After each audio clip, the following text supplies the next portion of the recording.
여러분 안녕하십니까. 신문을 푸는 방송 아침의 내일경제입니다.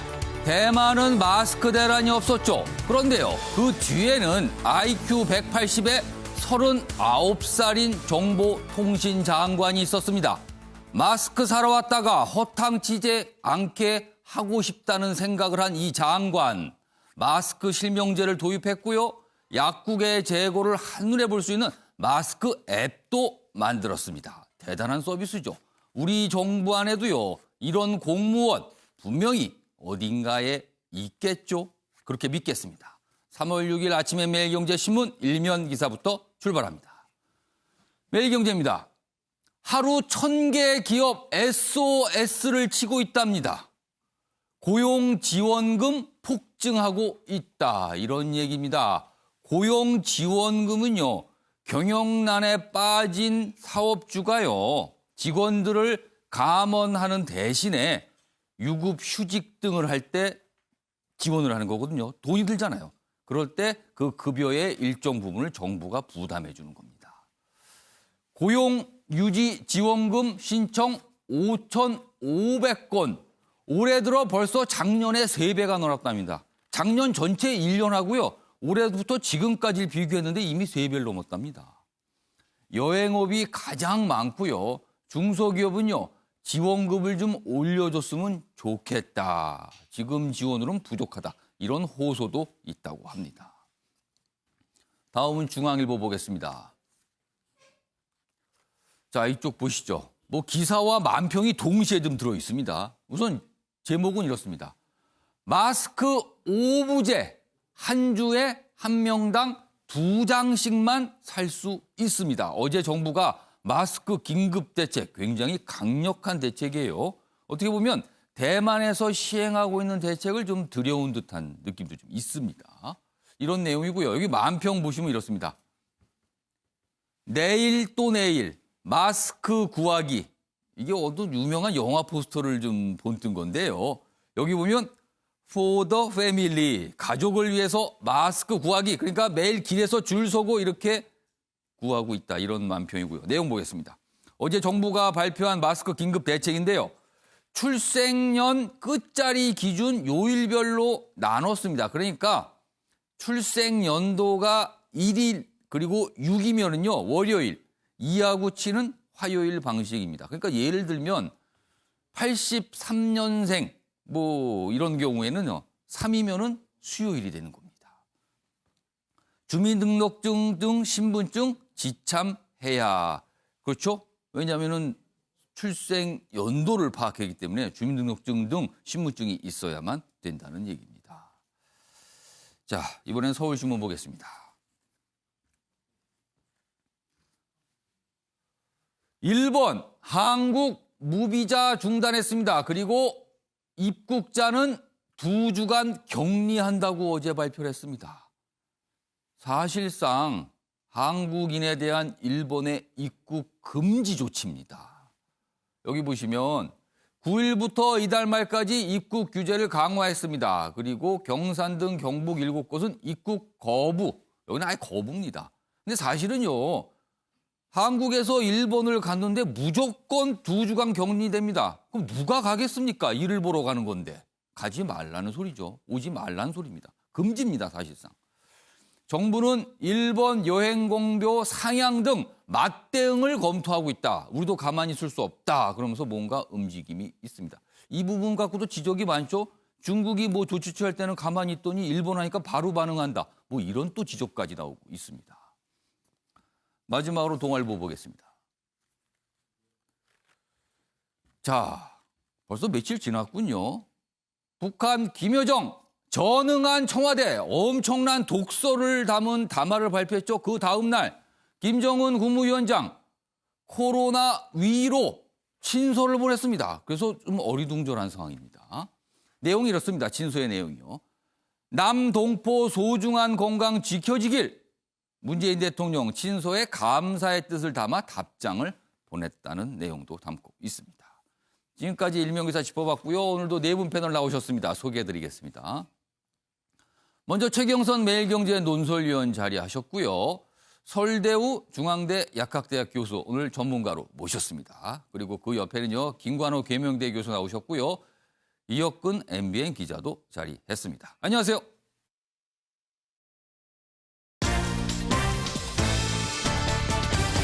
오늘 다룰 주요 이슈들을 정리했습니다. 아침을 여는 키워드 4가지가 준비되어 있습니다. 첫 번째 키워드는요. 일주일에 2장입니다. 어제 정부가 내놓은 마스크 대책의 핵심. 한 사람이 일주일에 2장씩 살 수 있다. 그리고요. 현금 동원력. 신천지 어제 기부를 했습니다. 무려 120억 원입니다. 현금을 그만큼 많이 갖고 있었다는 이런 소리가 되죠. 세 번째 키워드는요. 독설 다음 날 친서를 보낸 북한. 그 의도, 의미 여러 가지 해석이 가능합니다. 마지막 키워드는요. 컷오프입니다. 요즘에 정당별로 공천 작업 활발히 진행 중인데요. 컷오프, 아예 공천에서 배제된 주요 인물들이 어제 나왔습니다. 이렇게 4가지 키워드로 정리했고요. 첫 번째 이슈는요. 코로나19 상황 좀 간단하게 짚어보도록 하겠습니다. 먼저 제목이 이렇게 돼 있습니다. 환자 추이, 중국, 그리고 신종플루 당시와 비슷하다. 이런 얘기고요. 이번 주가 분수령이다. 이번 주가 분수령이다. 비슷하다고 지금 평가를 했습니다. 그러면은 그래프를 통해서 과연 어느 지점이 비슷한지 확인해 보겠습니다. 지금 우리나라의 코로나19 일일 확진자 숫자입니다. 지금. 발생 숫자죠. 그럼 여기 1월 20일부터 그래프가 있습니다. 어제까지인데요. 일단 그래프를 한눈에 한번 봐주시죠. 이렇게 갑니다. 조금씩 멈춰있는 듯 하다가 갑자기 늘어나죠. 지난달 말부터. 그리고요. 800명대, 900명대를 피크를 찍습니다. 그리고 내려옵니다. 지금요. 그리고 어제도 조금 주춤하는 듯한, 물론 숫자가 400명 이상가 많이 늘었습니다만은 전체적으로 확진자 발생 숫자가 좀 내려가는 모습을 보이고 있다. 이겁니다. 자, 근데 그 옆에 중국의 모습입니다. 중국의 코로나19 확진자 숫자 발생자 그림 보면요. 한눈에 봐주시죠. 역시 그냥 멈춰있는 듯 하다가 갑자기 늘어나죠. 그리고는 내려가면서 점점 내려가는 모습.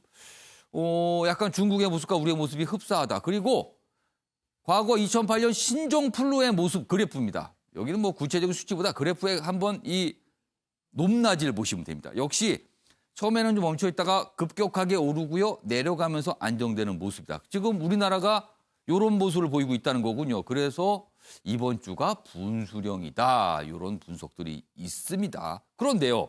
한 가지 걱정되는 지점이 있습니다. 다음 기사 보시죠. 봉화요양원 제2의 대남병원 될 우려가 있다. 왜냐하면요. 49명 확진이 됐거든요. 집단 감염인 겁니다. 그래서 지금 가장 우려되는 부분은요. 집단 감염 불씨 곳곳에 있다.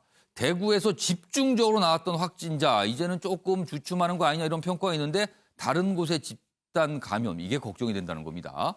그리고 경북 경산시에서도 56명 추가 확진 나오면서 대구, 청도 이어서 3번째 특별관리 지역이 됐습니다. 그리고 천안도 그렇고요. 수원도 그렇고 일단 어떤 강습소, 교회 이렇게 해서 많은 분들이 동시에 감염되는 현상이 좀 있거든요. 이 부분이 좀 걱정이 된다. 이렇게 돼 있습니다.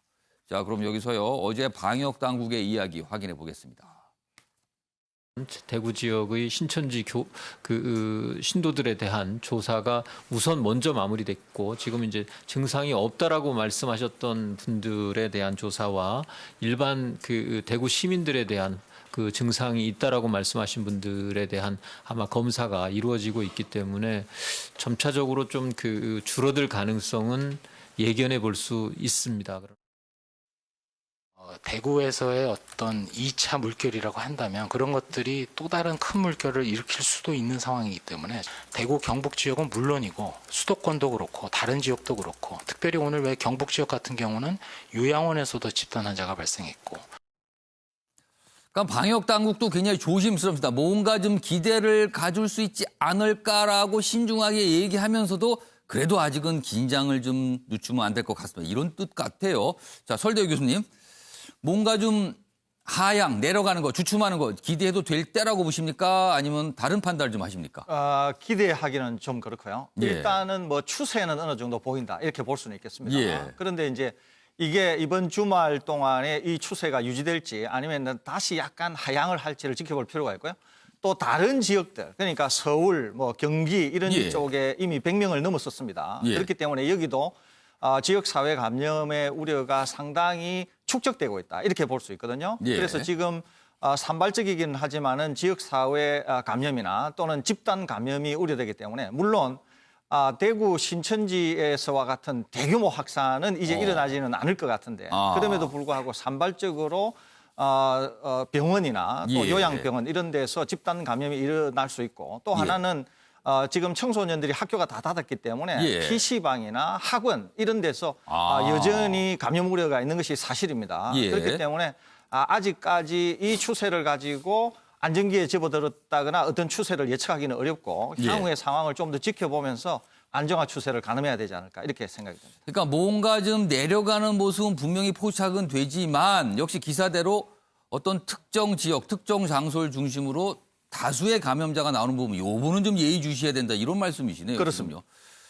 기대는 같지만 긴장의 끈을 놓아서는 안 된다. 이 동시에 갖기가 쉽지는 않은데 지금 약간 그런 상황이라고 좀 설명들이 되고 있습니다. 자, 이번에는요, 어제 정부가 발표한 마스크 대책 얘기 좀 해보겠습니다. 첫 번째 기사입니다. 핵심은 오부제죠? 오부제. 출생 연도에 따라서 일주일에 살 수 있는 날이 정해지고요. 한 사람당 2장씩만 구입을 할 수 있다. 이 얘기입니다. 먼저 보겠습니다. 마스크 일주일에 2개만 허용이다.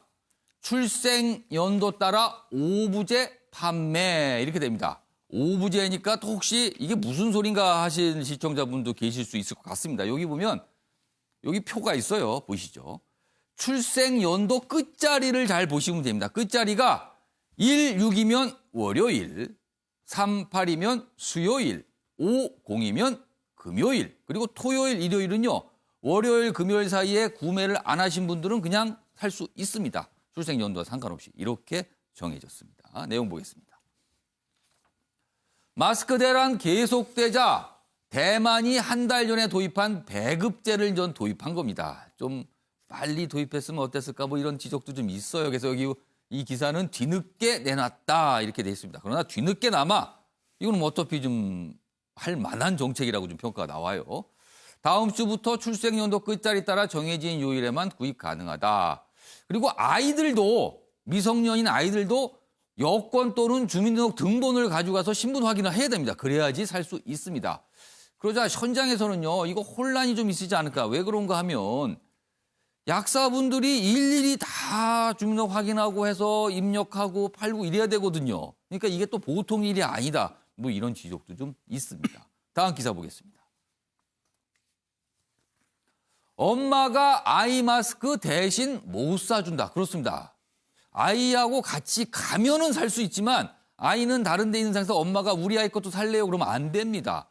또 예를 들어서 노약자분들 계시잖아요. 거동이 불편하신 분 대신 사줄 수가 또 없습니다. 지금 상태로라면. 이런 것도 조금 지적이 되고 있고요. 그리고 일주일에 2장인데요. 일주일에 2장으로 어떻게 버티나. 그러면은 사흘 반을 써야 됩니다. 한 장을 가지고. 그러니까 이게 좀 적은 거 아닌가. 뭐 이런 얘기도 있습니다. 내용 보겠습니다. 사상 초유의 계획경제 조치다. 그렇죠. 이건 뭐 강력한 조치입니다. 400만 장 증상 목표도 제시했는데 이거 될까 불투명하다. 그리고 약국 통한 마스크 공급 혼란, 일선 약사들 신분 확인하느라 조제 업무는 이거 할 수 있겠는가 약간 걱정도 되는 상황이기도 합니다. 그리고 정부가 그동안 5번에 걸쳐서 마스크 대책을 내놨는데 뭐 그걸 또 쭉 정리해놨습니다. 자, 그럼 여기서 어제 정부의 발표 내용 확인해 보겠습니다.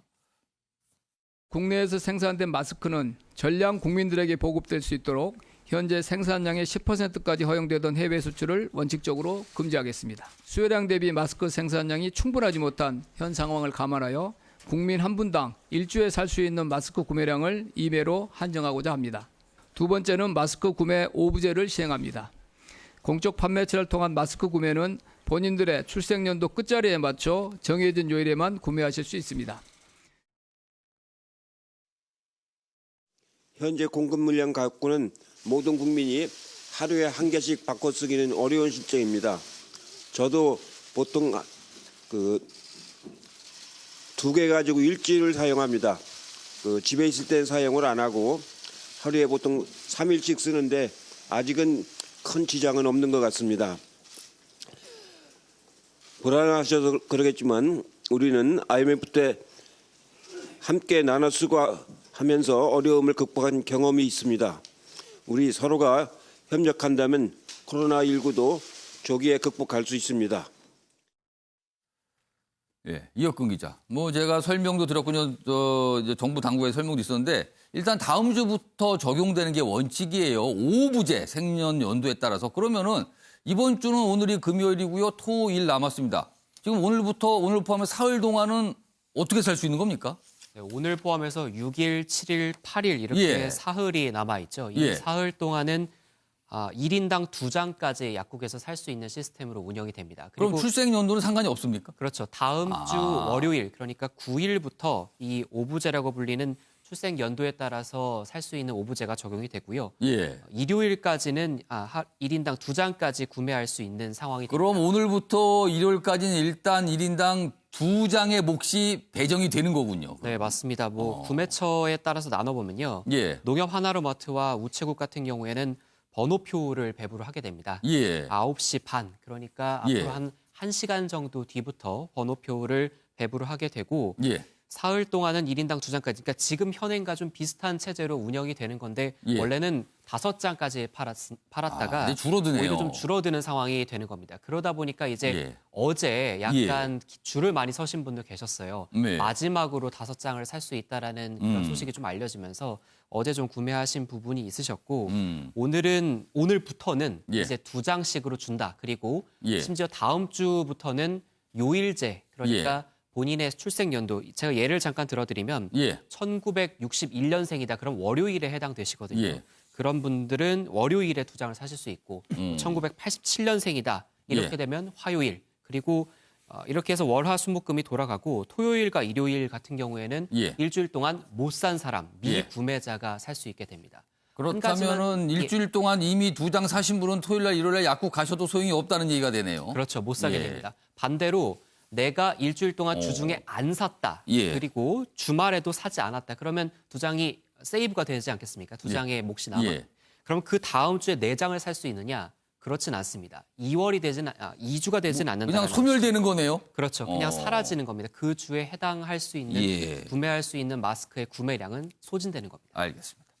자, 최영선 의원님. 지금 저희가 이 기사 보고 영상에 2가지 영상 봤는데 이제 마지막 영상에 이해찬 대표가 등장을 했어요. 근데 며칠 됐습니다.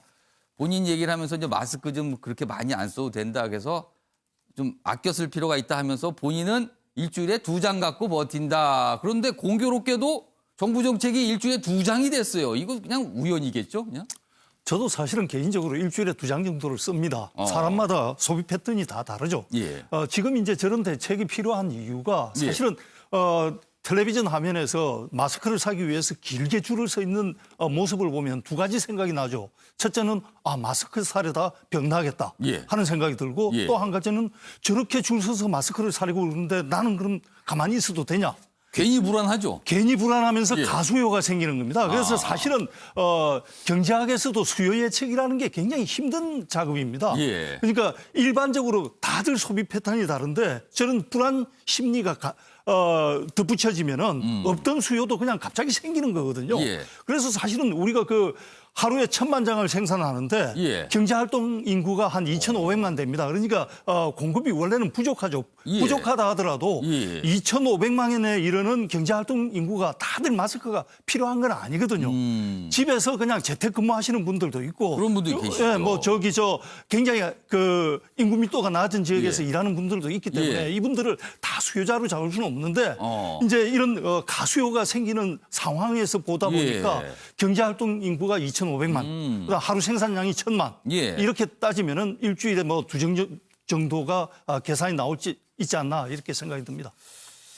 사실 김건학 교수님 네. 조금 그러니까 언론도 이제 지적을 하고 있어요. 사실은 사람에 따라서 어떤 분은 매일같이 새 마스크가 필요하신 분도 있을 거예요. 굉장히 하루 종일 착용을 해야지만 되는 일이라든가 아니면 어떤 누굴 돌보는 일이라든가 할 때는 마스크 착용이 중요한데 그런 분들도 2장밖에 살 수가 없고요. 그리고 노약자 같은 경우는 직접 살 수가 없는데 이런 경우는 아직 꼼꼼하게 배려가 좀 안 된 것 같아요. 사실 맞춤형 배급이 좀 돼야 돼요. 이미 이제 배급제로 들어간 상황이거든요. 예. 그런데 지금 우리가 확산이 많이 된 대구 경북 지역은 사실상 거의 매일 바꿔야 되는 그런 지경인 예. 것이고 또 의료진이라든가 또 뭐 대민 접촉이 많은 분들은 예. 거의 자주 바꿔줘야 되겠죠. 예. 그러니까 거기에는 오히려 우리가 좀 더 공급량을 늘리고 지금 뭐 위원님 말씀하신 대로 인구 밀도가 적은 지역이라든가 사람과의 접촉이 그렇게 많지 않은 데는 좀 적게 사용할 수 있는 그런 부분들도 지자체들이 조금 그 부분들을 좀 분석을 해가지고 뭔가 세밀한 정책이 좀 그렇죠. 있어야 될 수요 것 같아요. 공급에 대한 밸런싱을 좀 잘 맞출 필요가 있다. 근데 예. 이제 이런 지금 말씀하신 대로 가수요가 발생한 이유가 예. 이게 언제까지 계속될지 모르는 거거든요. 그러니까 그 불안감이 계속해서 이렇게 축적시키고자 하는 그런 본능이 작동을 예. 하고 있는 것 같아요. 그런데 예. 지금 아쉬운 거는 이게 대만이 한 달 전부터 사용했던 건데 그렇습니다. 이거를 우리 당국이 너무 쉽게 우리한테는 오지 않을 것이다. 이렇게 좀 안이한 생각이 원래부터 우리가 한 달 전부터 예. 같이 시작을 했다 그러면 예. 사실상 지금 안정기에 접어들 수 있었거든요. 그러니까 좀 아쉬움이 많이 남는 거예요. 그러니까 대만 거를 들여온 느낌이 있는데 들여왔을 때 좀 업그레이드를 해서 좀 더 좀 정교하게 했으면 좋은데 그렇지는 않은 것 같아요. 그냥 그대로 일단 들여온 느낌은 좀 납니다. 물론 또 정부 당국에서는 또 억울하다는 말씀을 할 수 있습니다. 뒤늦게나마 잘 도입했다는 평가 분명히 있습니다만 조금 더 업그레이드가 됐으면 어떻을까 이런 지적도 또 나오고 있습니다. 다음 기사 보겠습니다. 여기 보시면 이 기사 말고 앞선 기사 다시 잡아주세요. 여기 기사를 보시면 뭐 비슷한 내용이 있는데 요 매일경제 기사 있고요. 다음 동아일보 기사 봐주세요. 여기 보시면 뭐 큰 제목은 비슷합니다. 이런 아쉬움이 있다는 건데 여기서 주목되는 부분은 여기입니다. 김상조 청와대 정책실장이 어제 방송에서 이런 얘기를 합니다. 공급량 솔직히 1인당 한 장밖에 안 된다고 얘기합니다. 이게 굉장히 좀 솔직한 발언이죠. 그런데 그 뭡니까? 1인당 한 장밖에 감당이 안 되는데 2장으로 설정을 했다. 이런 얘기가 또 돼요. 다음 화면 보겠습니다. 의료인 등 필수적으로 공급해야 하는 물량을 빼면 국민 1인당 일주일에 한 장 드릴 수 있는 생산량이다. 뭐 솔직히 얘기했습니다. 다음 보겠습니다. 1인당 일주일에 2장씩 드릴 수 있다고 약속하기엔 미흡한 부분이 많다. 조심스럽게 미흡하다고 했지만 이거 어렵다는 얘기잖아요. 그럼 어떻게 되는 겁니까? 약국에 가도 이거 못 살 수 있다 이렇게 되는 겁니까 이게? 그래서 이 얘기가 좀 나왔어요. 이 설대유 교수님. 네. 뭔가 좀 솔직하게 얘기를 하긴 한 것 같아요. 어떻게 보세요, 이 내용은?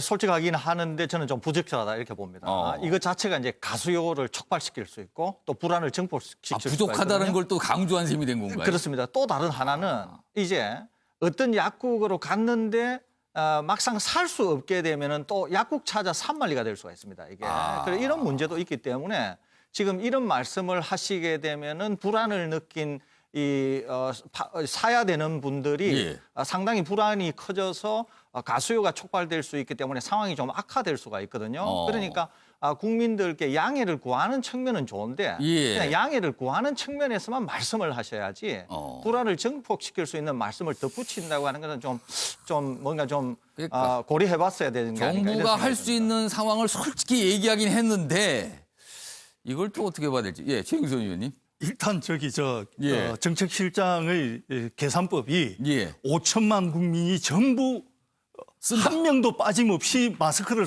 사러 나갔다는 걸 전제를 한 겁니다. 그런데 5천만 국민 중에는 정말 걸어 다니기도 힘든 어린아이도 있는 것이고 앞서도 말했지만 사람마다 정말 소비 패턴이 다르고 집에서만 생활하는 분도 있고 여러 가지 그 방법이 있거든요. 수요자의 계층이 다 다른데 그런 것들을 다 무시하고 5천만 명이 전부 사러 나간다는 가정하에 저런 말씀을 하시면은 정말 저 약국에 안 가도 될 뿐이 나도 지금 당장 약국에 가야 되나 하는 그런 가수요를 유발한다는 측면에서 상당히 좀 부적절한 발언이라고 생각합니다. 자, 이런 가운데 김상조 절세실장이요. 또 한 가지 조금 좀 뭘까요? 귀를 잡는 얘기를 한 게 있는데 그 내용은 영상으로 확인해 보겠습니다.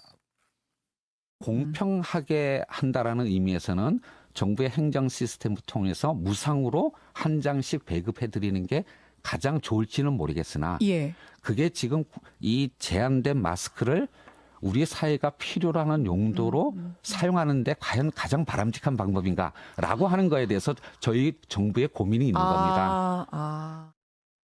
그러니까 정부 그리고 김상조 정책실장이 솔직히 얘기했죠. 사실 지금 생산량, 공급량을 치면은 1인당 한 장 정도 일주일에 줄 수밖에 없는 걸 솔직히 얘기했어요. 그러면서 또 저 얘기를 다른 방송을 통해서 얘기한 겁니다. 차라리 1인당 한 장씩 무상 공급하는 방안도 있는데 이거는 좀 고민 중이다라고 얘기했습니다. 서울대 교수님, 이 아이디어는 좀 어떻습니까? 뭐 기본적으로는 좋다고 생각하는데요. 저는 예. 약간 다른 견해를 갖고 있습니다. 예. 뭐냐면은 국내에서 생산되는 물량이 얼마이든지 상관없이 예. 정부가 적당한 가격으로 전액 사드리겠다. 재정을 투입해서. 예. 이 자체가 시장에 주는 영향이 상당히 클 수 있거든요. 그렇게 되면 어딘가에 우리가 모르는 매점 매석되어서 쌓여있는 물량이 네. 시장으로 쏟아져 나올 가능성이 미리 있습니다. 누군가 갖고 있었던 걸 내놓는다는 거죠? 그렇습니다. 그렇기 때문에 지금 단지 생산하고 예. 소비하는 그 사이에서의 줄다리기만 할 게 아니라 예. 어딘가에 숨어 있는 물량을 시장에 나올 수 있도록 하는 이런 배려라고 하는 측면에서 재정이 투입되는 것. 뭐 재정이 투입된다고 해서 이게 뭐 수천억이 되겠습니까? 예. 그러지는 않을 것 같은데 이런 것도 좀 적극 고려해 봐야 되지 않을까 이런 생각을 갖습니다. 근데 자칫 이제 어떤 이렇게 갖고 있었어요. 근데 정부에서 내놓으니까 내놓다가 혹시 또 이것도 잡아가는 거 아닌가 또 이렇게 겁먹고 안 내놓을 수도 있는 거 아닙니까? 그러면은 그런 분들이. 그런데 기본적으로 예. 이제 어차피 시장 논리에 의해서 내가 적당한 가격으로 판매할 때 이익을 당길 수 있는데 정부가 재정을 투입해서 일괄 구매하겠다. 예. 그리고 무상 공급을 한다든지 싼 값으로 예. 공급을 한다든지 이러면은 숨어 있는 물량이 나올 수 있다는 거죠. 어떤 이제 시장에 신호를 주는 거군요. 그렇습니다. 그게. 김건학 교수님께서는 이 한 장씩 무상 공급 어떻게 생각하십니까? 그러니까 정부는 사실은 여러 가지 방안을 고려해요. 예. 그런데 진짜 저는 친절한 상조시다. 그러니까 그 모든 방안들을 다 이렇게 나열하고 국민들에게 알릴 필요가 없거든요. 너무 솔직하게 얘기한다 그렇죠. 이겁니까? 저는 이게 혼란을 줄 수 있다고 생각해요. 그리고 모든 부분들을 지금 경제학자 출신이잖아요. 예. 그러다 보니까 그냥 계산을 그 책상에서 하는 계산 방식을 많이 국민들에게 설명을 하시는데 예. 저는 이런 것들이 혼란을 줄 수 있다고 많이 생각이 들고요. 지금 제일 중요한 건 사실 정부가 해야 되는 건 공급량을 늘린다는 얘기들을 해줘야 돼요. 예. 그게 이제 심리적으로 시장에 안정적인 메시지를 주는 것이고 또 하나는 지금 공급이 예. 분배가 사실은 뭐 공평하게 되느냐 이 부분 예. 굉장히 지적이 많거든요. 그러니까 예. 그 시스템을 지금 우리가 이제 약국에서 하게 되는 것이 사실상 그게 중복 구매라든가 이걸 예. 막는 거지만 그것이 결국엔 공평한 분배의 방법이기 때문에 그걸 적용하는 건데 그렇죠. 그런 식으로 이제 분배라든가 공급이라든가 예. 정부가 할 수 있는 일에 집중을 해야지 예. 지금 다른 논란이 생길 수 있는 발언들을 자꾸 하는 거는 사실 좀 부적절하다 이런 생각이 예. 듭니다. 최영수 의원님. 좀 덧붙이고 싶은 게 예. 아무리 그 비상시국에 이렇게 무상으로 분배 얘기까지 나온다 하더라도 예. 우리는 시장 경제를 하고 있는 자유민주주의 국가입니다. 그래서 지금 아침에 무슨 그 기사가 나왔냐 하면은 예. 어느 마스크 생산 업체에서 정부가 너무 억박 지르고 이윤을 보장을 안 해줘서 우리 마스크 생산 안 하겠다 이렇게 지금 선언하고 그러니까 나온. 오히려 만들수록 손해를 본다. 그러니까요. 그나마도 지금 부족해서 풀 가동을 해서 생산을 해야 되는데 예. 정부가 지금 한쪽에서는 무상 배분하겠다고 그러면서 생산하는 업체에 대해서는 예. 적정한 이윤을 보장 안 하고 빨리 만들어내라고 윽박 지르기만 하다 보니까 예. 생산업체에서 저렇게 반발하는 사태까지 나오고 있거든요.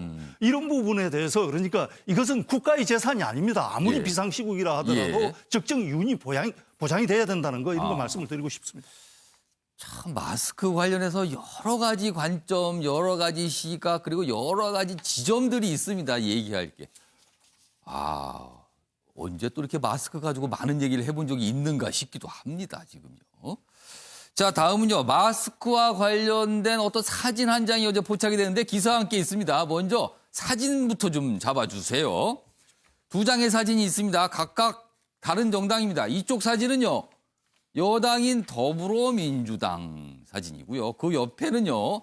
제1야당인 미래통합당 사진. 근데 여당에서 회의하는 분들은 마스크를 아무도 안 썼습니다.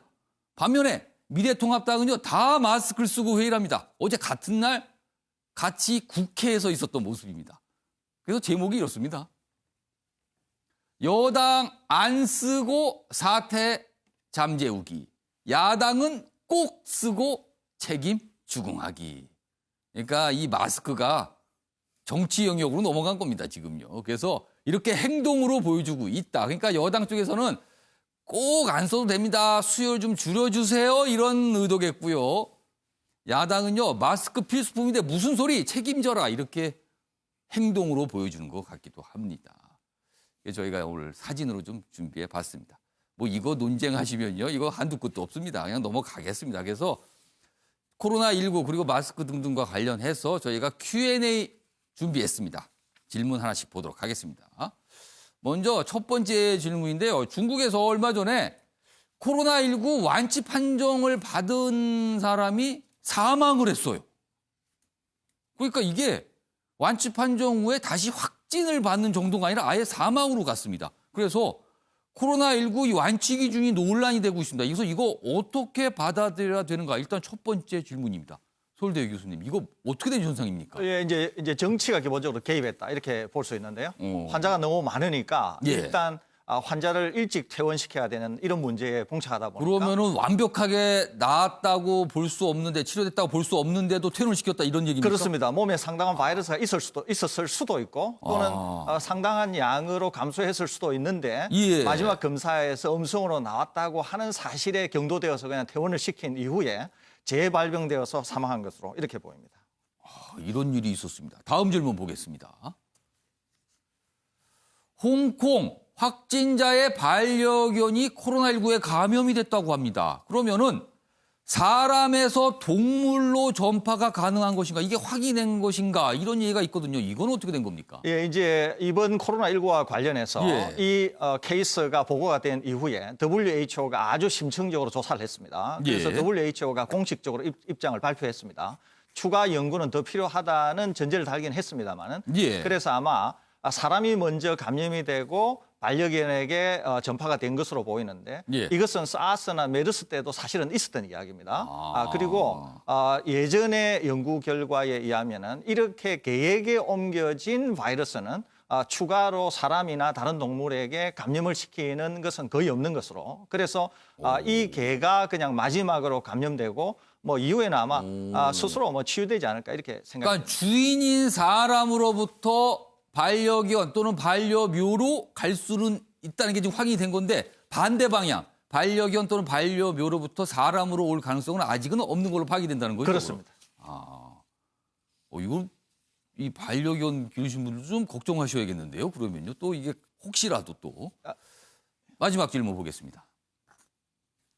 사용한 마스크는 어떻게 버려야 하는가? 그렇습니다. 마스크 워낙 많이 쓰는데 이거 왠지요 잘 버려야 될 것 같다. 왜냐하면 사용할 때도 뭐 어딘 만지면 안 되고 주의해야 된다는데 버릴 때도 주의해야 할 것 같은데요. 서울대 교수님 이거 어떻게 버려야 잘 버리는 겁니까? 예, 우선은 마스크를 버리실 때도 마스크 착용을 해제하는 것이 대단히 중요합니다. 마스크를 벗으실 때도 귀 고리 부분을 만지셔야지 마스크 앞쪽 코 부분이나 입 부분을 만지게 되면은 손에 감염이 있을 수가 그 있습니다. 줄로 된 부분을 그렇습니다. 잡고 벗으셔야 되는 거죠. 그렇습니다. 그렇게 한 다음에 원래 예. 마스크의 포장지나 예. 아니면은 집에 있는 비닐이나 비닐팩에 넣으신 다음에 재활용이 안 되는 형태로 반드시 버려주셔야 추가 오염을 막을 수가 있습니다.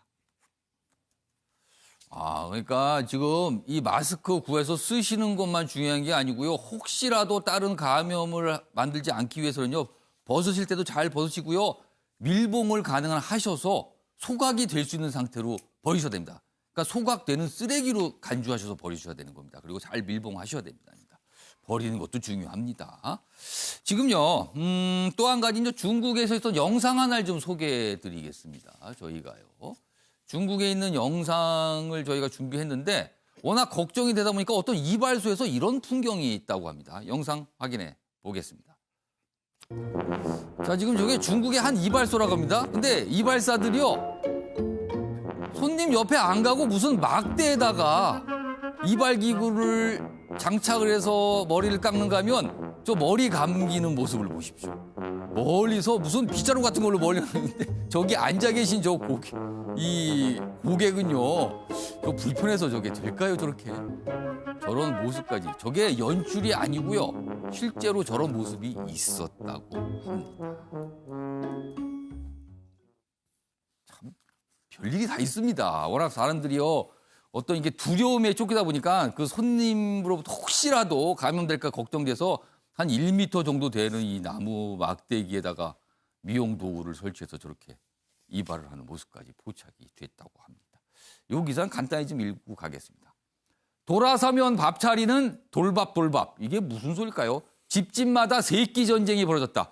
요즘에요. 아이들 개학이 연기돼서 다 집에 있습니다. 그리고 뭐 학원 가는 경우도 있지만 안 가는 경우도 참 많거든요. 그리고 심지어 어떤 아빠는 재택근무 하잖아요. 그 온 가족이 하루 종일 집에 있는 겁니다. 그럼 먹어야 되잖아요. 삼시세끼. 아침빵, 점심은 집밥, 저녁은 배달. 간편식, 통조림, 간식, 온라인 주문이 엄청나게 늘었다. 이렇게 되고 있습니다. 이혁근 기자 집에서 계속 밥 먹나요? 어떻게 하고 있어요? 지금 뭐 설문조사를 했을 경우에 예. 특히나 자녀를 둔 가정 같은 경우에 예. 굉장히 어떤 밥을 차리는 부담 그리고 아이들을 돌보는 부담이 많이 늘었다라는 그런 평가가 나오고 있는데요. 예. 그러다 보니까 뭐 돌아서면 밥 차리는 돌밥 이런 지금 기사까지 나오고 있는 상황입니다. 예. 자연스럽게 밖에 나가서 사기는 부담스럽고 또 두렵기도 하니까 예. 온라인으로 구매하는 뭐 어떤 소셜 커머스를 구매하는 그런 비중은 늘어나고 있고요. 또 추가적으로 좀 짚어드리면 맞벌이를 하는 경우가 아직까지는 있기 때문에 그런 예. 가정 같은 경우에는 또뭐 집에 있는 어머님이나 어르신들이 손자 손녀를 보는 경우도 많아졌는데요. 예. 이런 경우 같은 경우에는 아이들을 돌보느라 힘들다. 그러니까 어르신들이 손자 손녀를 보는 게 너무 이제 버겁다. 이런 어떤 토로까지 나오고 있는 상황입니다. 코로나가 낳은 어떤 우리 사회의 단편을 좀 보여주는 그런 지금 기사입니다. 뭐 국회에서 있었던 장면 사진으로 봤고요. 중국의 한 이발소의 모습 그리고 우리 가정의 모습 지금 연속해서 봤는데 코로나19가 바꿔놓은 일상의 모습들이었습니다.